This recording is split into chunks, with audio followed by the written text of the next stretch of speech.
no te preocupes. Bueno, pues yo tengo 39 años, nací en Puebla, Puebla, Puebla capital. Hace 8 que radico en Europa, un año lo pasé en Austria, el resto en Zúrich, en Suiza.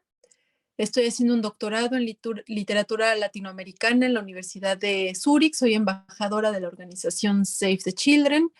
Y bueno, pues este año tuve la oportunidad de publicar 2 libros, uno de novela negra, boxeo, mafia, narcotráfico, violencia de género, que se llama Lobo. Y bueno, pues esta segunda lectura, bueno, esto que estamos haciendo ahora con la niña polaca, que es un libro, pues ustedes ya lo habrán visto, de corte histórico.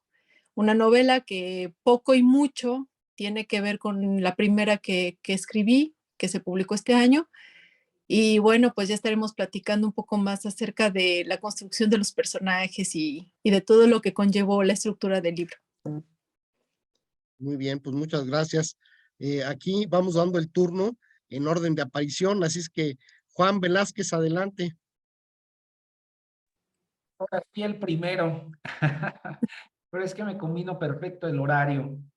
¿Qué tal, Mónica? Pues muy buenas tardes, buenas noches para ti.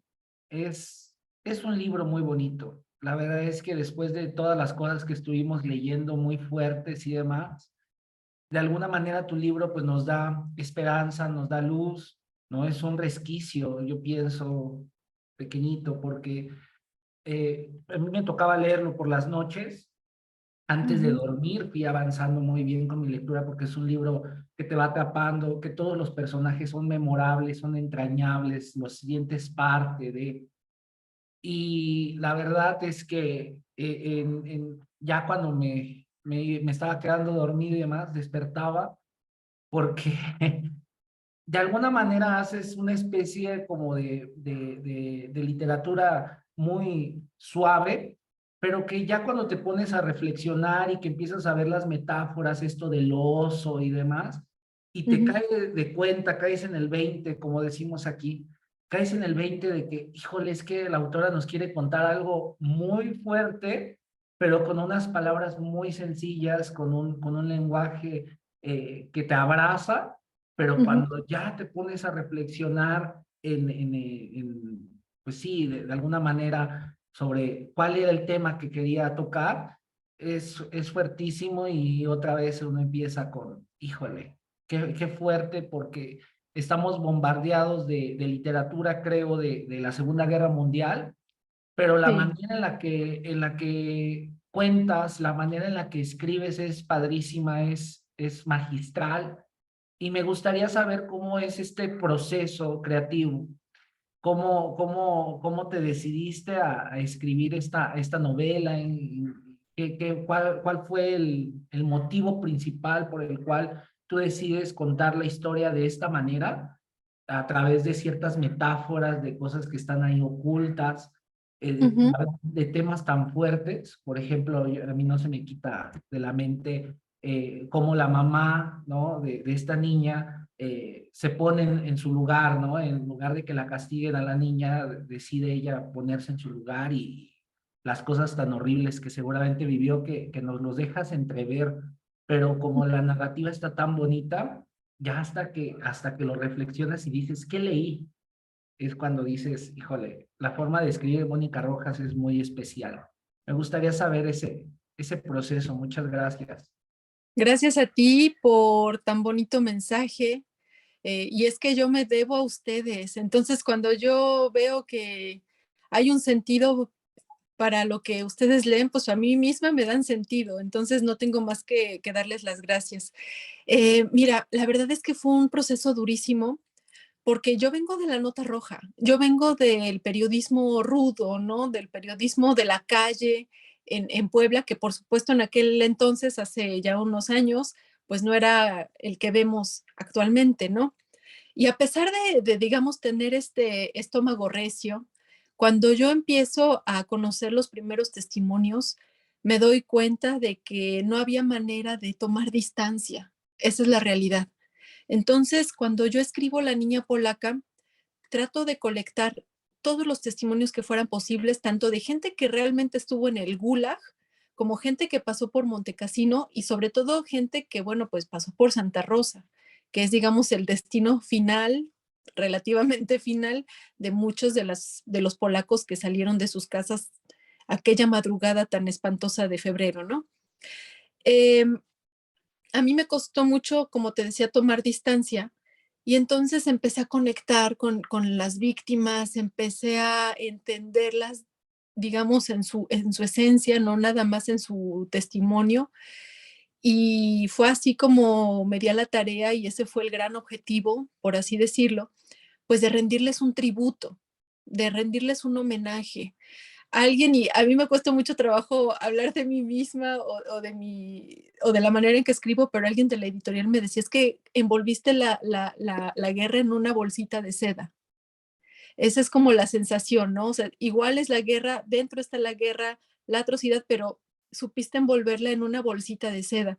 Y quizás eso es un poco una metáfora de lo que estás comentando, ¿no?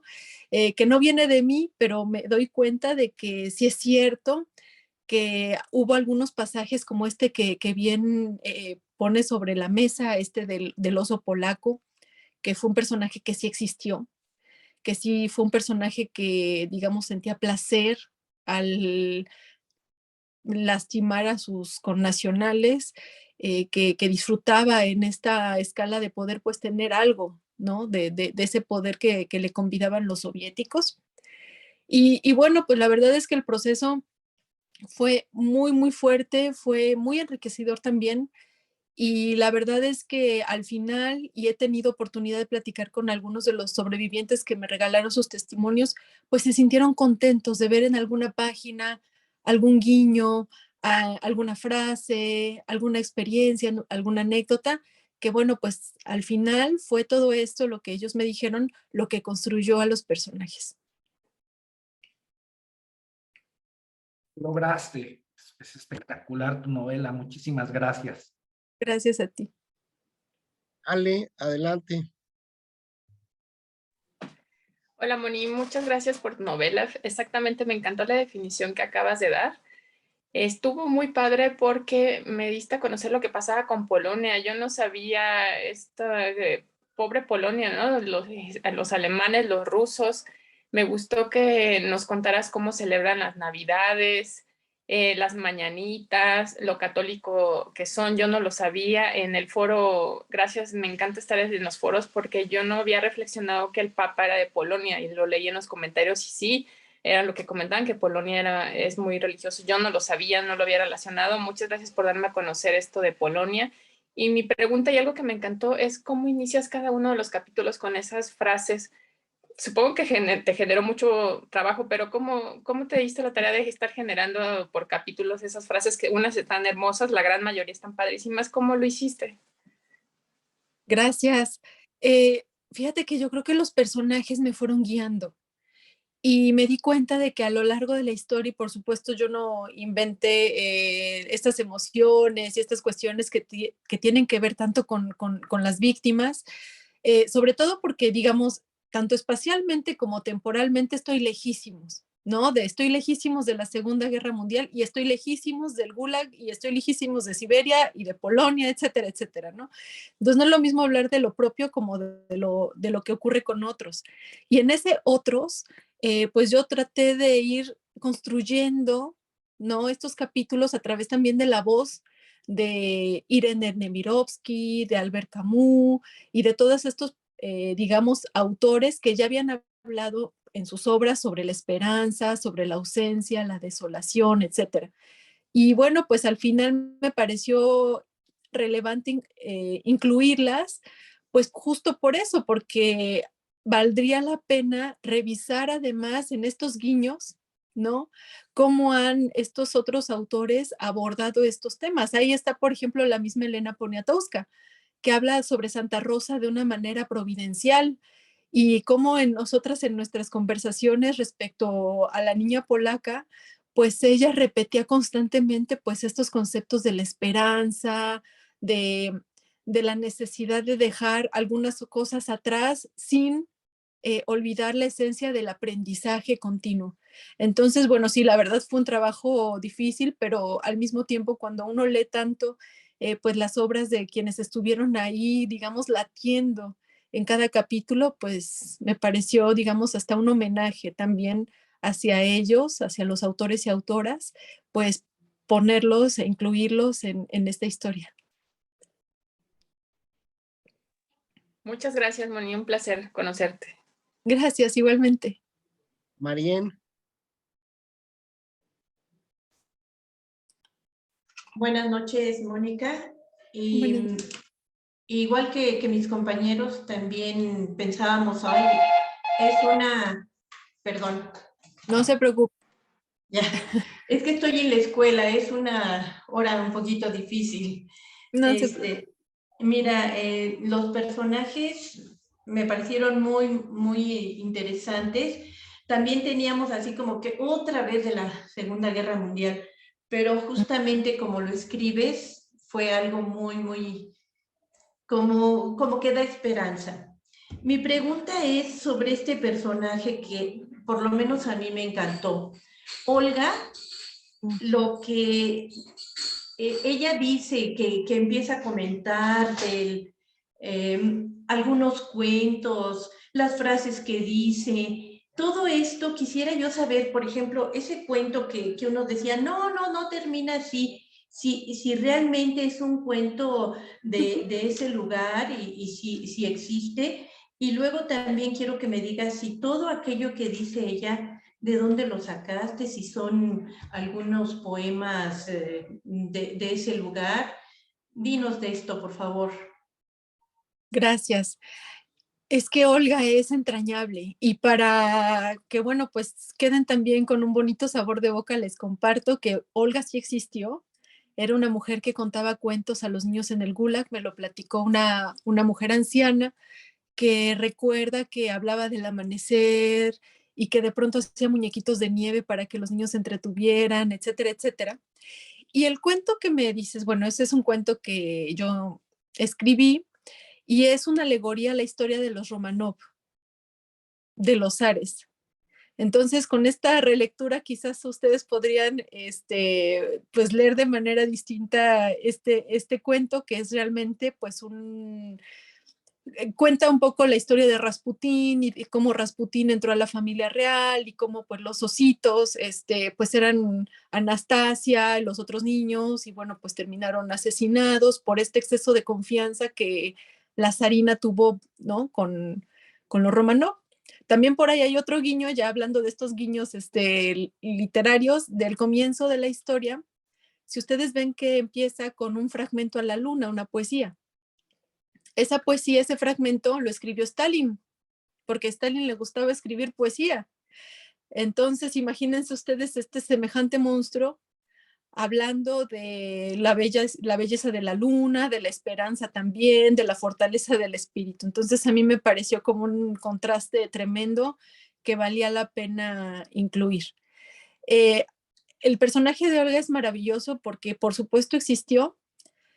Claro que es muy difícil rescatar los cuentos que ella iba contando y bueno, pues a mí también me conectó porque hasta a mí me obligó a escribir poesía ingenua porque de eso se trataba, era una persona que no era tan, era letrada, pero no tanto, digamos que en la medida de sus realidades, ella iba encontrando belleza en todas partes.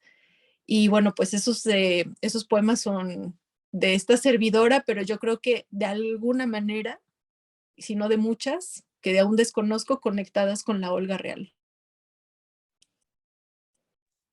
Ay, Mónica, pues muchas gracias. Y qué bueno que Olga te prestó su voz para esos poemas, ¿eh? Gracias. Meli, adelante.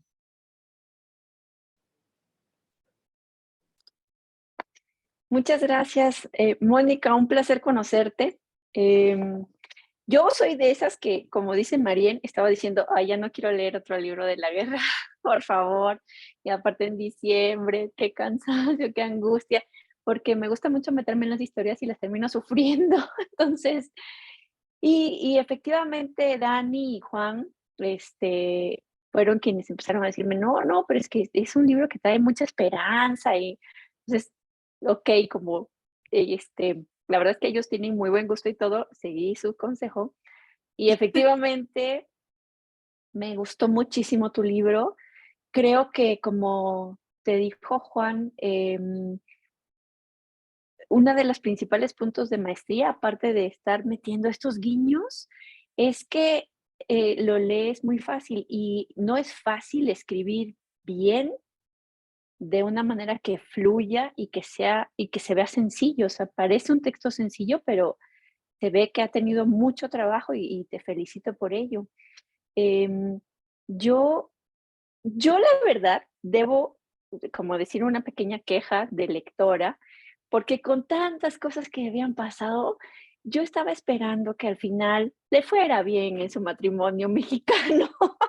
Como de, ay, hasta eso tuvo mala suerte la pobre, pero me Sí. encantó que es un punto súper importante y que nunca, la actitud siempre es una actitud de ir hacia adelante, de salir adelante, de sobrevivir, de que aquí no se acaban las cosas.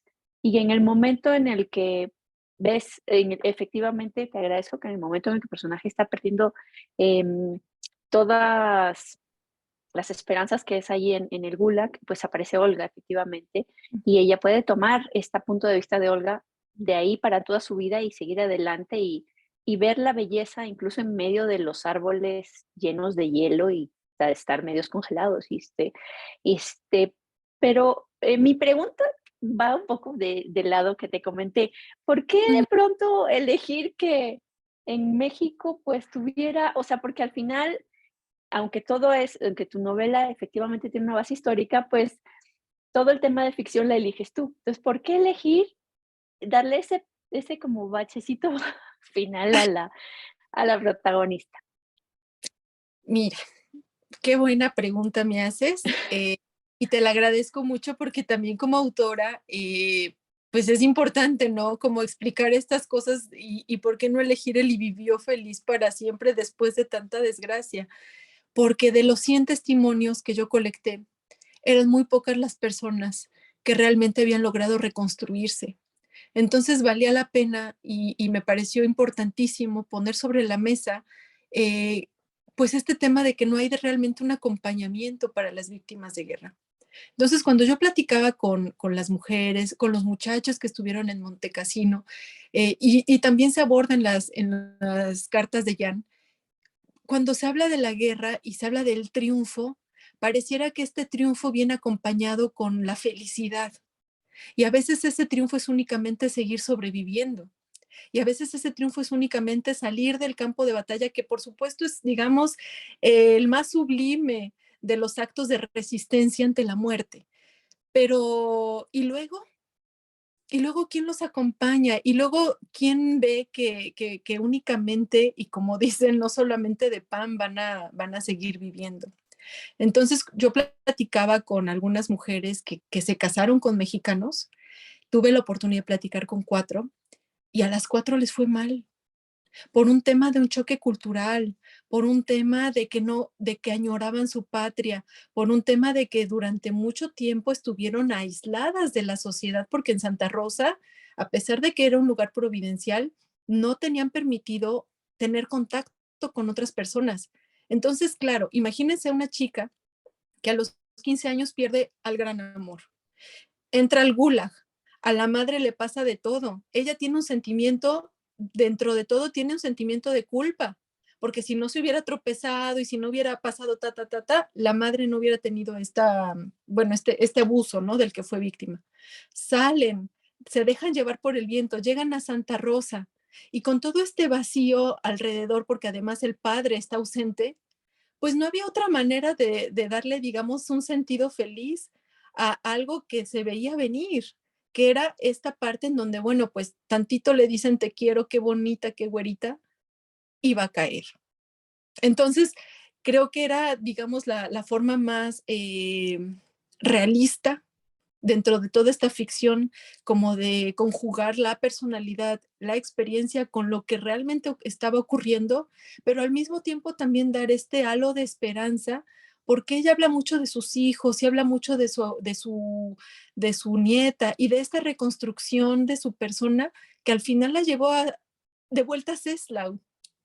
Entonces, Czesław siendo la personificación pues del amor, de la esperanza, de su patria, etcétera, pues al final no la deja de la mano. Entonces, son estas dos partes, estos contrastes en donde uno, pues por supuesto, tiene que entender que dentro de esos vacíos es muy fácil incurrir en caer, digamos, en relaciones que ahora les llamamos tóxicas, pero al mismo tiempo, pues siempre hay una parte de la fuerza y de la esperanza y del espíritu que está siempre en búsqueda constante de la felicidad, que en este caso se personifica con Czesław.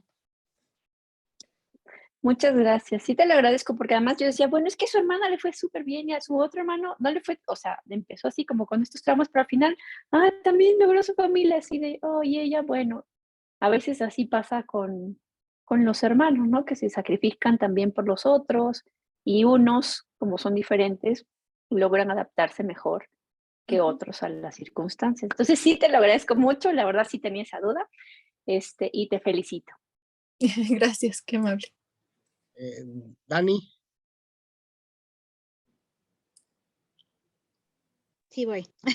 ¿Qué tal, Mónica? Buenas noches, un gusto conocerte. Igualmente. Te voy a leer una de tus frases porque me gustó muchísimo y creo, de hecho, la puse en el Twitter y la pusiste de esta manera. Dice, me llevo lo que cabe en mis bolsillos, lo demás me lo guardaré en el corazón, de donde nadie podrá arrancármelo. Entonces, es una frase muy, muy, muy bonita y creo que se condensa en la imagen del diente de león, ¿no? que pones en la portada. Es una flor muy efímera y creo que capta todo lo que es la esencia del libro, todo lo que sucede, de esa esperanza, de que al final del día, aunque sea una guerra, esas semillas se esparcen y la esperanza está en cada descendiente, ¿no? Y en sus testimonios. Mi pregunta es acerca de que tú tuviste un montón de personas con las que platicaste, y hemos visto en muchos libros de la Segunda Guerra Mundial o en películas que nos dan un testimonio de acerca de ciertas actividades que los nazis, o en este caso los rusos en el Gulag, ponían a hacer a las personas. Entonces, creo que ese es, dentro de lo malo, cierta aportación que nos da porque no tenemos idea de qué es lo que pasaba en esos lugares, ¿no? Algunas personas, por sus talentos culturales, los movían, les daban como trato preferencial. Entonces a mí me llamó mucho la atención dos cosas en el libro. Cuando mencionas que los ponen a raspar en los árboles la resina. Entonces para mí esa imagen, inclusive como que te destila el olor, ¿no? De decir, están en invierno, todo es blanco, o sea, esa atmósfera que logras esparcir. Entonces también saber cómo es eso que ellos pasaron, todo ese proceso. Y el otro es cuando llegaban a la clínica, ¿no? Que tenían un lugar totalmente blanco, o sea, inclusive, porque aunque fueran rusos, hubo gente médica que no los querían atender. Entonces, hay como esa dualidad en la parte de como ser humano, de que hay algunos que no les importaba, sino que era más su profesión, por decir, sí los voy a ayudar, que tengan un espacio donde puedan desconectarse de lo que está pasando. Entonces, si tienes algo más que comentarnos sobre estos oficios o acciones que hacían, te lo agradecería mucho. Claro que sí. Y es una pregunta bien interesante y les comparto que hubo 3 grandes autores que a mí me ayudaron, digamos, a reconstruir ciertos pasajes. La primera es Anna Applebaum, que es una historiadora que se dedicó a reconstruir y a rescatar la historia de los Gulag, que digamos que es muy reciente que se da a conocer, porque todo este sistema comunista y sobre todo, más que comunista, stalinista, lo que hizo fue, digamos, ocultar todo pues para no manchar, ¿no? su régimen. El segundo es Alexander Solzhenitsyn, Premio Nobel de Literatura, que tiene 2 libros muy importantes. El más importante, Archipiélago Gulag, con el que gana el Premio Nobel de Literatura ya estando en Francia, y el tercero, Milan Kundera, que tiene un libro que se llama La broma, que también aborda el tema de los gulag. Algo que aprendí, además, bueno, pues mucho más, obviamente muchísimo más leí al respecto, pero esos son 3 libros que les recomiendo mucho si quieren saber más. Es que, bueno, era muy difícil reconstruir porque, como les comentaba, todo se ocultó. A comparación de Hitler, ¿no? Lo que hizo Stalin fue ocultar, porque Hitler, digamos, de alguna manera como que se vanagloriaba, ¿no? Tenía a Goebbels, quería mostrar pues el poderío, tenía este deseo de sobresalir y de ser temido. Y en el caso de Stalin, pues él, mira, calladito, él no decía nada y él actuaba de estas maneras tan horripilantes, que tampoco el Gulag es un invento de él. Desde la época de los zares, a todos los disidentes políticos se les llevaba a Siberia. Siberia es más del 60% del territorio ruso, que es una zona gélida, muy fría y además rica en recursos naturales. Entonces, pues no cualquiera iba a ir a pesar de que les dieran unos salarios buenísimos. Entonces, bueno, pues dijeron, vamos a matar 2 pájaros de un tiro. Los metemos presos a todos los enemigos del sistema y los vamos a hacer trabajar, ¿no? Hasta lo último de sus fuerzas, como decía en el libro. Tampoco fue fácil, digamos, reconstruir un día, digamos, general para todos los gulag, porque el régimen de cada campo dependía de un jefe y dependía del contentillo del jefe. Había unos que decían, bueno, sí, que descansen una vez a la semana, pero que no sea día religioso. O sea, no podía ser, por ejemplo, un domingo o un lunes, sino algún otro día que no tuviera ninguna conexión con alguna religión. O algunos decían, no, pues por mí que no tengan día de descanso. Algunos les dejaban hacer algunas actividades de música, otros no. Entonces, era muy variado. Lo que sí, digamos que era como una generalidad, es que el gran objetivo era ese, que la persona que estuviera en el campo de trabajo forzado trabajara hasta que se muriera, hasta que ya no tuviera más fuerzas. No puedes trabajar, por el frío no tienes 2 dedos, bueno, algo podrás hacer, pero vas a hacer algo. Porque todas las personas que no trabajaran porque había casos donde se amputaban un dedo, donde se cortaban los dedos de las pies a propósito para tener un día de descanso o 2, imagínense la desesperación. Si los atrapaban haciendo eso, les aumentaban 10 años la condena. Y eso estaba, digamos, en las leyes generales del Gulag. Entonces era sumamente fuerte. Vaya, como ya lo he dicho, estoy muy lejos del contexto, pero yo no me imaginaba lo que era trabajar a menos 40 grados o hacer algo a menos 40 grados hasta que se me ocurrió la loquera de acostarme en la nieve con ropa de verano para sentirlo un poco lo que se sentía el cuerpo. Entonces mi esposo me decía, ya estás loca, le digo, es que tengo que sentir para conectar, porque si no, ¿de qué otra manera yo describo hormigueo en las manos, este dolor en los oídos, este dolor en los dedos de los pies? ¿Cómo lo describo?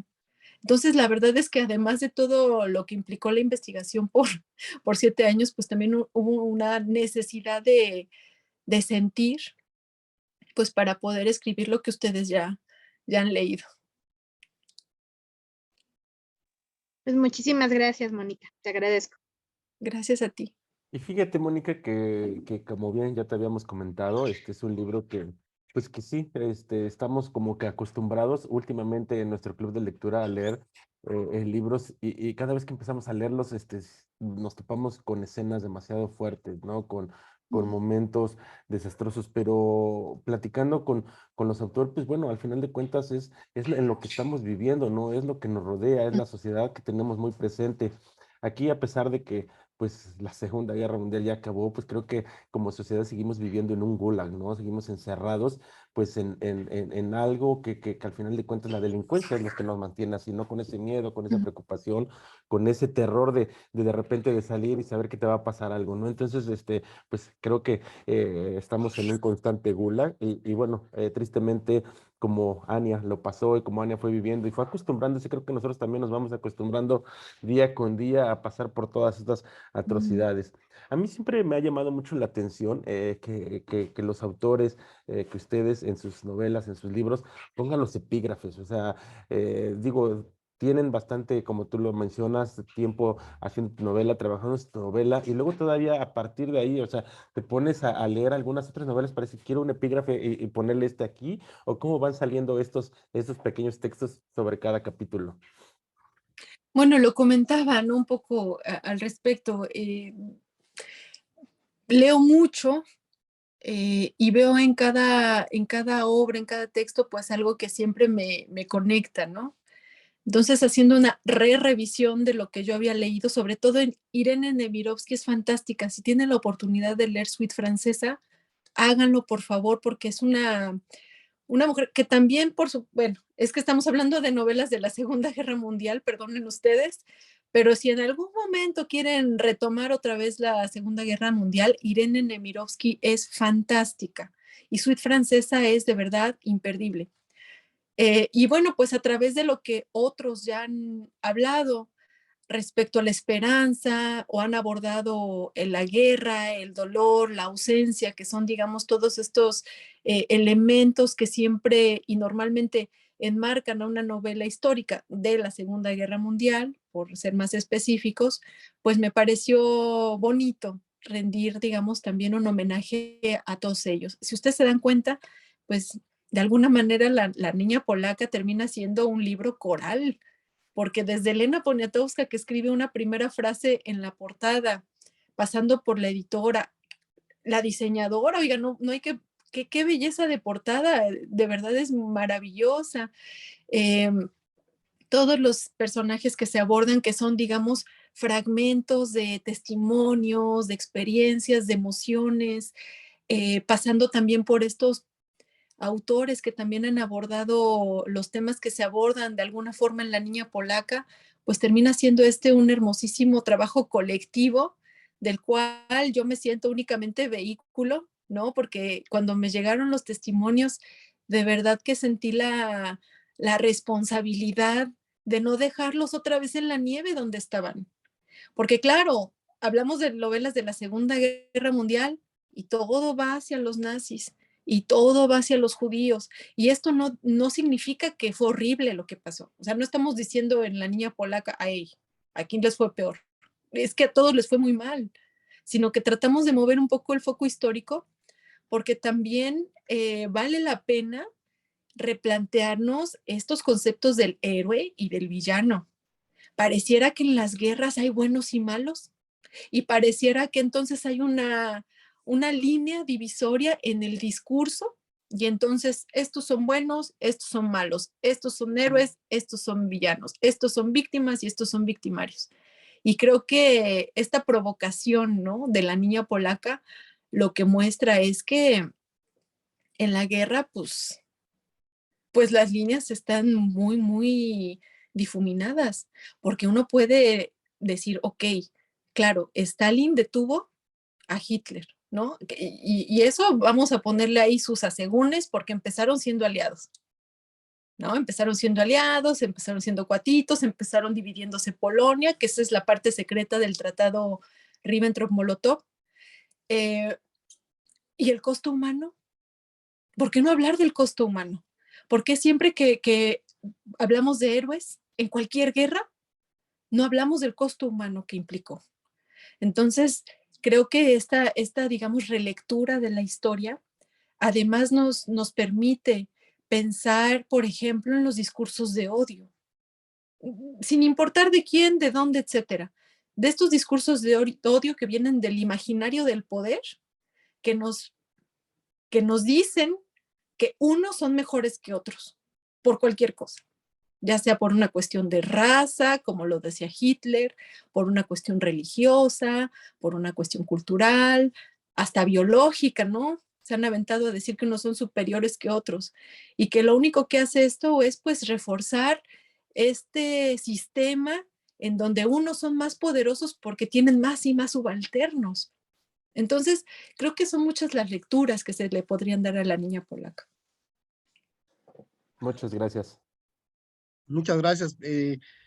hay algunas compañeras que quieren volver a preguntar, así es que Marién, adelante y levanten su mano quien tenga una pregunta más. Adelante. Sí, Mónica, a mí me interesa saber si tuviste la oportunidad de visitar Polonia, el lugar donde ubicaste a la niña polaca, y también si te pasaste, aunque sea así, un poquito por Siberia. Fíjate que pasó algo muy chistoso. Ahorita esta parte es ucraniana y no me dieron la visa porque se me ocurrió ser, bueno, pues muy honesta, ¿no? Se me ocurrió ser muy honesta y decir, bueno, yo soy escritora y vengo a investigar un poco porque quiero escribir algo acerca de los gulag, etcétera, etcétera. Y bueno, pues alguien me dijo, no, pues qué mensa, porque no te la van a dar. Entonces, a donde fui fue a Varsovia y tuve la gran oportunidad de ir con una familia polaca, que son amigos míos, que me ayudaban a hacer una traducción muy simpática porque tengo una amiga que no habla inglés, que digamos que es la lengua con la que yo podría más fácil entender ciertas cosas, sino alemán. Yo estoy en la parte de la Suiza alemana, entonces una polaca y una mexicana hablando en alemán, tratando de entender algunas cuestiones culturales, etcétera, etcétera, y yo pues tomando nota y grabando, y quien me ayudó pues fue doña Elena, ¿no? Había algunas palabras que yo decía, pero ¿qué es esto?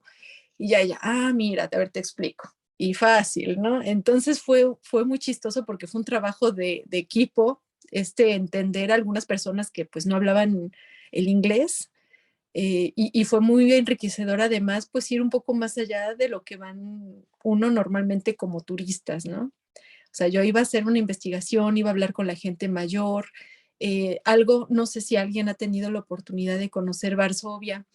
Es una ciudad que, como está reconstruida por todos estos bombardeos nazis, no deja a un lado ese pasado. Entonces es como que aquí hay una cicatriz, acá hay otra, acá hay otra, acá hay otra. Y en todas partes y en todas las calles están, aquí hubo este bombardeo en las iglesias, aquí murió fulanito, aquí murió menganito.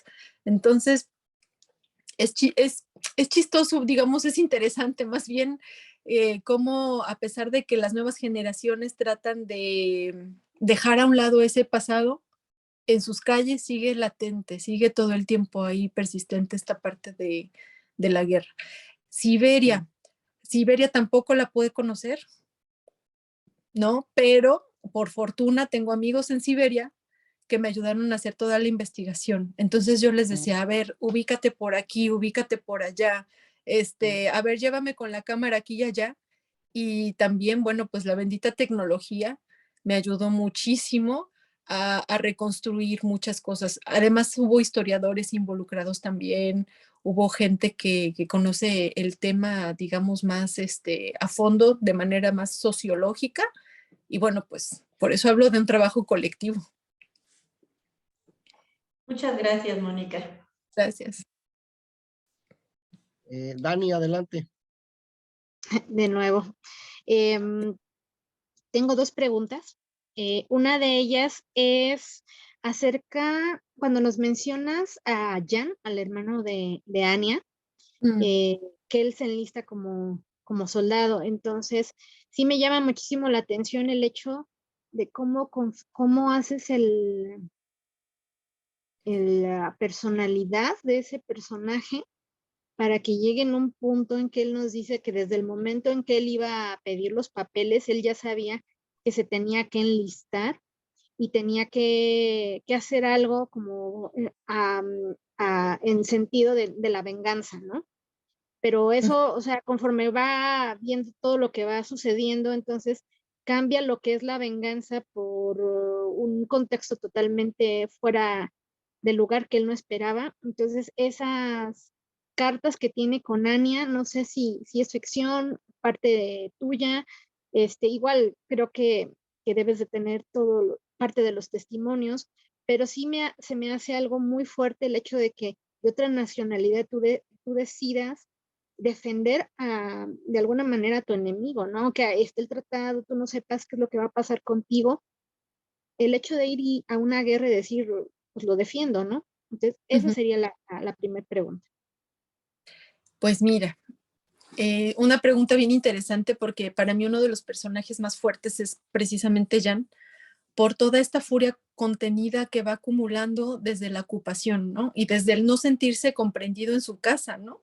De pronto se sentía como un poco más adelante en sus reflexiones y trataba de advertir a sus papás y trataba de advertir a su hermana y como sentía que con nadie podía entablar comunicación, él iba, digamos, volviéndose un volcán, ¿no?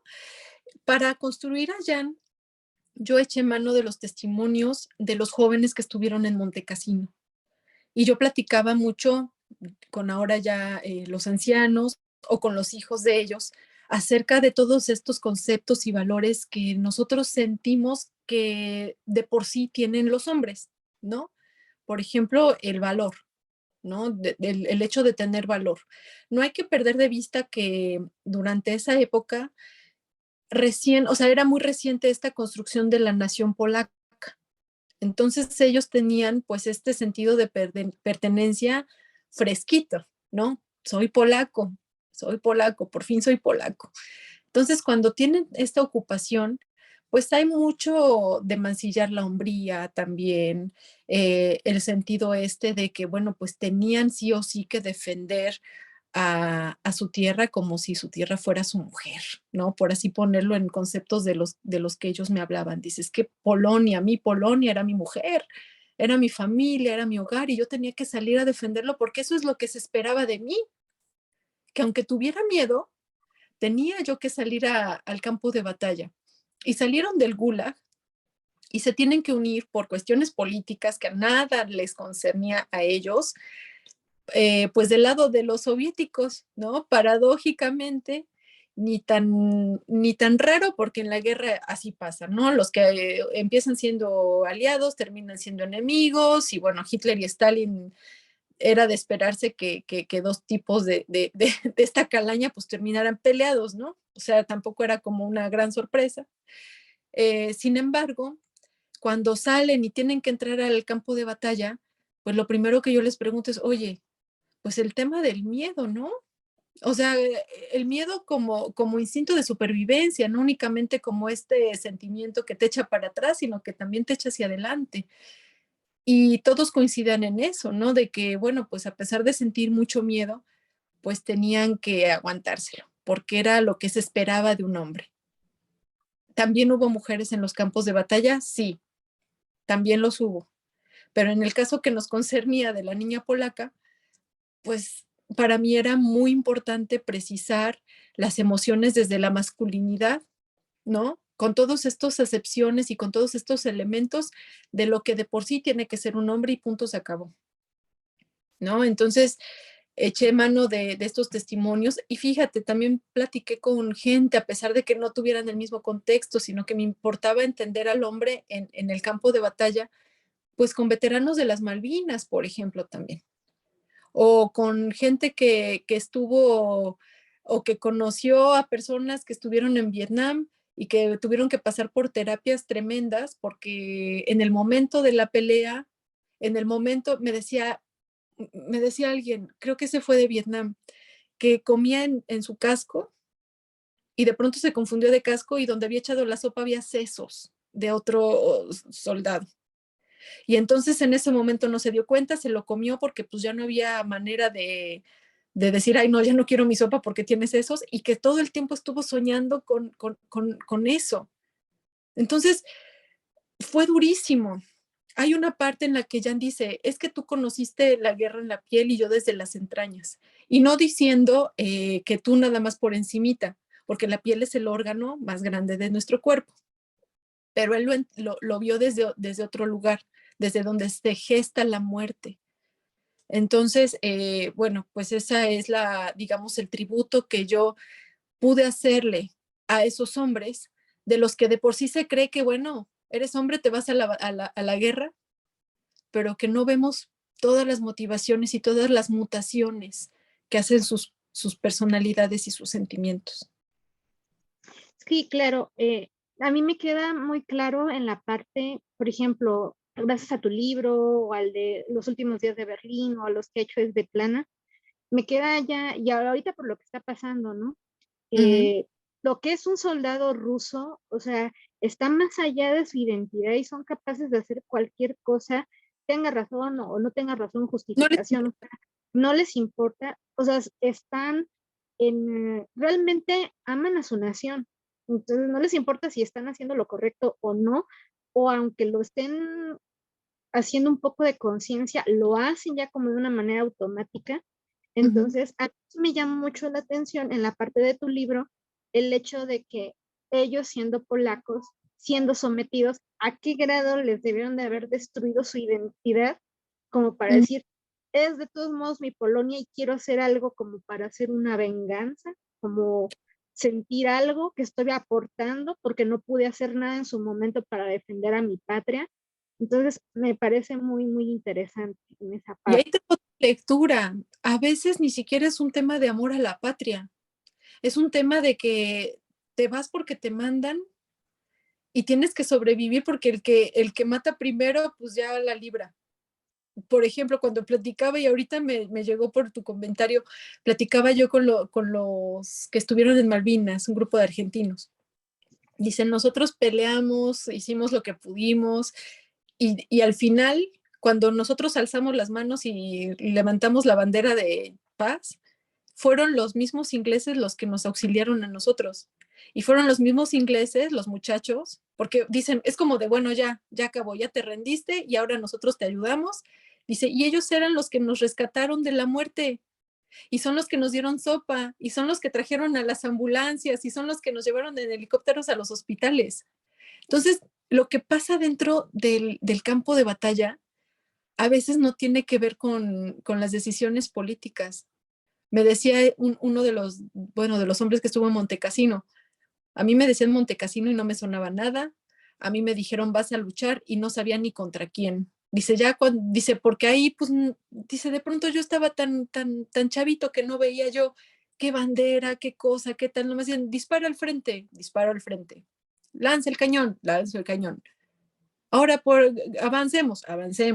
Crucemos la línea. Pero sin mayor idea, sin mayor orientación que el instinto ya de supervivencia, como maquinitas. Entonces sí, unos por supuesto, por amor a la patria, pero otros pues nada más porque era justo lo que se esperaba de los hombres. Y mi última pregunta sería, muchas gracias por el complemento de esta. La última pregunta es acerca de la hacienda en México, Hacienda La Rosa. Siento que al final del día ellos llegan como refugiados pues al lugar a donde les están dando. Y no importa mucho si te gusta o no te gusta, ese es el lugar al que te están indicando. Y entonces en el momento en que tú dices que estaba delimitado, para mí dije, bueno, es que vuelven a hacer, o sea, no es un gulag, no es un No. campo de concentración nazi, pero de todos modos es un panóptico, es como si fuera una cárcel, porque al final están confinados en cierta área. Entonces, esa es mi pregunta, si de las personas que pudiste